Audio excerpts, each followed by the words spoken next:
Okay, now the next point is Likert had proposed only 6 dimension of organization climate. Who proposed the 7 steps of organization climate? किन्होंने बताया था? लिकर्ड ने जो दी थी वो 6 थी, बट किसी ने 7 भी दी है ऑर्गेनाइजेशन क्लाइमेट के स्टेप्स, है ना? तो डायमेंशन सॉरी, तो वो किसने बताया था? ये आपसे पूछा गया। तो आपको दोनों के बारे में पता होना चाहिए, लिकर्ड ने कौन सी दी है और दूसरे ने कौन सी दी हुई है। तो लिकर्ड ने जो प्रपोज की थी 6 डायमेंशन, वो आपके कौन कौन से थे? वो थे आपके leaderships, motivations, communications, decisions, goals and control. वही 7 जो थे वो थे आपके लिटविन स्ट्रिंगर ने, जो बताए गए थे कौन कौन से। ये थे आपके conformity, responsibility, standard, reward, organisation clarity, warmth and support and the leadership. ठीक है, ये 7 इन्होंने बताए थे। तो आपको ना सारी चीजें पता होनी चाहिए, ऐसा नहीं कि बस आंसर पता है तो सब कुछ ठीक है, नहीं, आगे का भी पता होना जरूरी है। नेक्स्ट है पुट इन सिक्वेंस। यहाँ पर आपको एक सिक्वेंस बताना है, ठीक है, उसके बारे में यहाँ बात की जा रही है। सीक्वेंस है आपका कि रॉ रियल वर्ल्ड डेटा को आपको माइनेबल डेटा में कन्वर्ट करना है ना, यानी कि वो माइनिंग, डेटा माइनिंग की प्रोसेस आपको करनी है। तो वो कैसे होगी वो आपसे यहाँ पर पूछा गया। तो यहाँ 4 जो स्टेप्स हैं उनको आपको एक सीक्वेंस में बताना है। तो राइट आंसर इज 2 गाइस, इसका सही आंसर 2 है। डेटा माइनिंग क्या होता है, जैसे आपको पता ही है, ये शॉर्टिंग करने की प्रोसेस होती है। लार्ज डेटा को, जो हमारे लिए वैल्यूएबल डेटा है, उसमें कन्वर्ट इसको किया जाता है। तो the right answer is second, इसका राइट आंसर है। सबसे पहले डेटा को कंसोलिडेट किया जाता है, उसके बाद में डेटा की क्लीनिंग होती है। क्लीनिंग करने के बाद में हम क्या करते हैं, इसको रिडक्शन करते हैं। रिडक्शन करने के बाद में इसको ट्रांसफॉर्म कर देते हैं। सॉरी, मैं उल्टा बोल गई,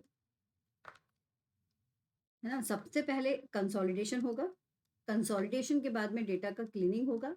क्लीनिंग करने के बाद में हम इसको सबसे पहले ट्रांसफॉर्म करते हैं, यानी कि जो हमें चाहिए उसमें इसको कन्वर्ट करते हैं, और कन्वर्ट करने के बाद में फिर इसको रिड्यूस करते हैं। ठीक है, तो इस तरह से आपकी प्रोसेस चलेगी, है ना। नेक्स्ट क्वेश्चन है cooperative credit system in India mainly consist of. जो कोऑपरेटिव क्रेडिट सिस्टम है इंडिया में, वो किसकी वो मेनली कंसिस्ट करता है, किसमें?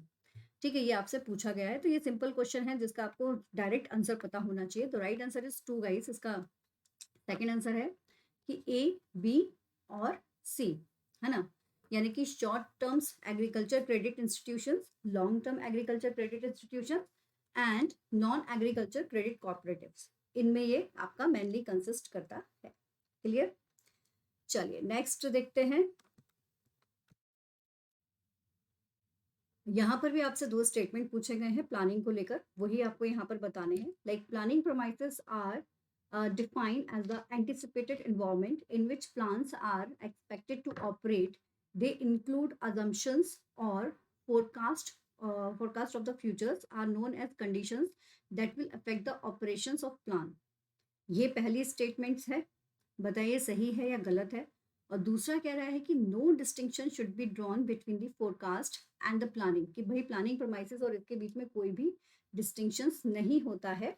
And forecast that the translate into the future expectancies usually financial terms from the actual plans develop.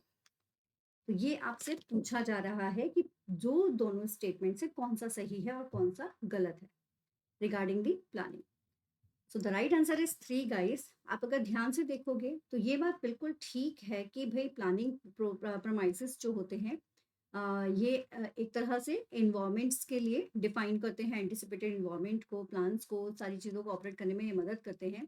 But अगर आप देखोगे कि यहाँ कह रहे हैं कि भाई फोरकास्टिंग में that are planning premises and the forecast that are translated into the future expectancies, इसमें कोई भी डिफरेंस नहीं होता है, कोई भी डिस्टिंक्शन नहीं होता है, बल्कि आपको भी पता है कि फ्यूचर प्लान्स को डेवलप करने के लिए भी वी रिक्वायर द प्लानिंग्स, है ना। हमको प्लानिंग चाहिए तभी हम आगे की तरफ सोच सकते हैं। इसलिए स्टेटमेंट 1 करेक्ट है और स्टेटमेंट 2 जो है वो इनकरेक्ट है। नेक्स्ट क्वेश्चन अकाउंटिंग स्टैंडर्ड से रिलेटेड है, ये डायरेक्टली आपको याद करना पड़ेगा, you don't have any other chances. इसका जो राइट आंसर है दैट इज द 2 इसका सही आंसर है। आपको ये चीज़ें पता होना चाहिए, जैसे कि इंडियन अकाउंटिंग स्टैंडर्ड 1 का जो मीनिंग है वो क्या है, that is the presented a financial statement. 2 का जो है वो कहता है कैश फ्लो स्टेटमेंट। 16 कहता है आपका रिजर्व रिकॉग्निशंस, नहीं सॉरी, 16 कहता है this one, property, plants and equipment, and 18 जो है वो आपको यहाँ रिजर्व रिकॉग्निशन को बताता है। तो आपको ना ये याद करने पड़ेंगे सारे, आपके पास कोई और ऑप्शंस नहीं है ना, तो ये तो आपको खुद ही याद करना पड़ेगा।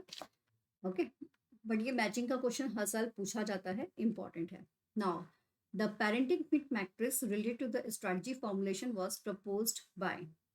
जो पेरेंटिंग फिट मैट्रिक्स है, जो स्ट्रेटजी फॉर्मुलेशंस के लिए बनाया गया है, वो किसने दिया है, ये आपसे पूछा गया। पेरेंटिंग फिट मैट्रिक्स होता क्या है, पहले तो आपको ये पता करना जरूरी है, क्योंकि स्ट्रेटजी फॉर्मुलेशन में उसका क्या यूज है तभी आप पता कर पाएंगे।